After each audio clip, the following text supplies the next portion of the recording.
Hey, how's everybody doing out there? This is Taiwo Stevenson, minister, pastor, author, theologian, all of that good stuff.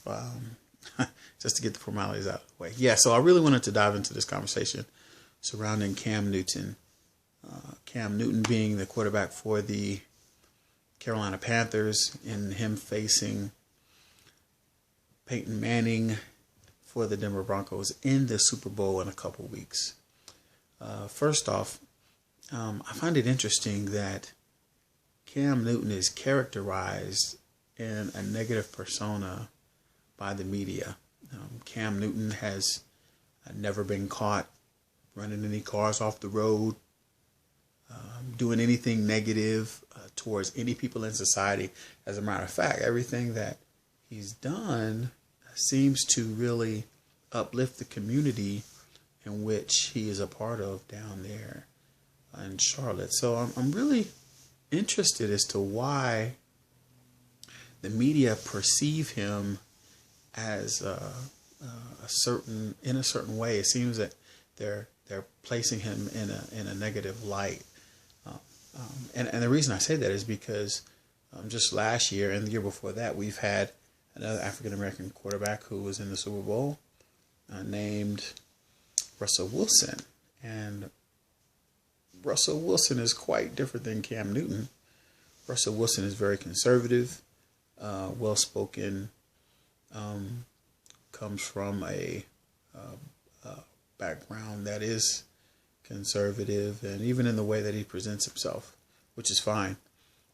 But I guess my issue is that it seems as though if a black quarterback, or just a black man for that matter, this doesn't even have to be limited to the subject of football. It seems as though to be accepted, especially us as black men, we have to fit a certain profile.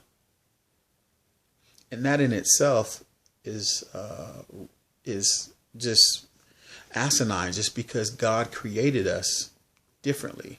All of us were created in God's image, and that's the way that God made us. No two people on earth have the same fingerprint. I have a twin brother, and my fingerprint is different than my twin brother's, just to prove that everybody has their own DNA, their own specialty that I believe God has placed us here in this life.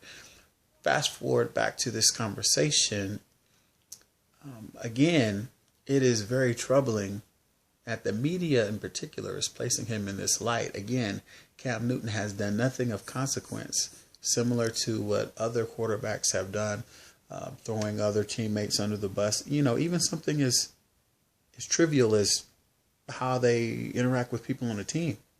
Cam Newton has never been depicted as a negative teammate, never done anything negative in society, yet he apparently is bad-mouthed or just placed in a unsavory light in the eyes of some media outlets.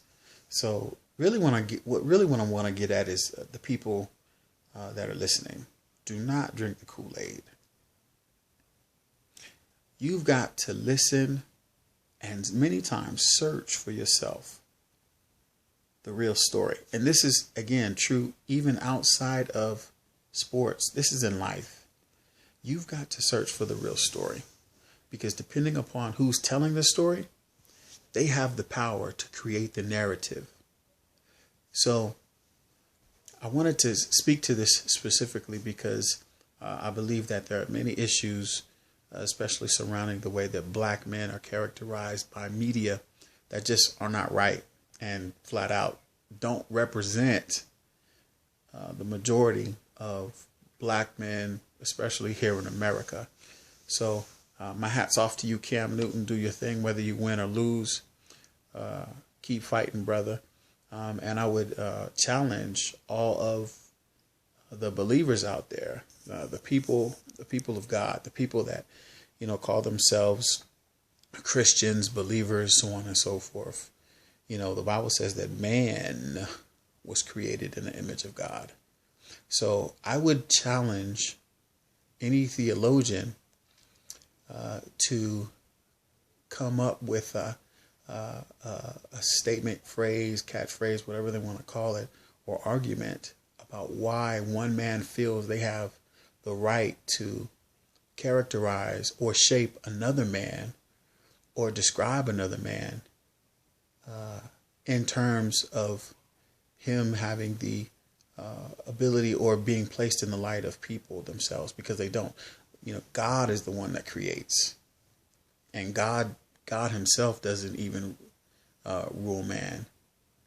The Bible says that we have the ability to choose, because that's the way that God wanted us. So I'm just confused and really I'm disappointed, quite frankly, about especially here in America, because it proves that we've got much farther to go, in the way that we see each other, in the way that we understand, or the way that we perceive, or the way that in which we perceive others to be beneath us or above us, just by the way that we speak to people sometimes. So I want you guys to think about that today. Hey, let this encourage, challenge you, and also put something on your plate, let it help you to grow in the positive direction in which God would have you to go.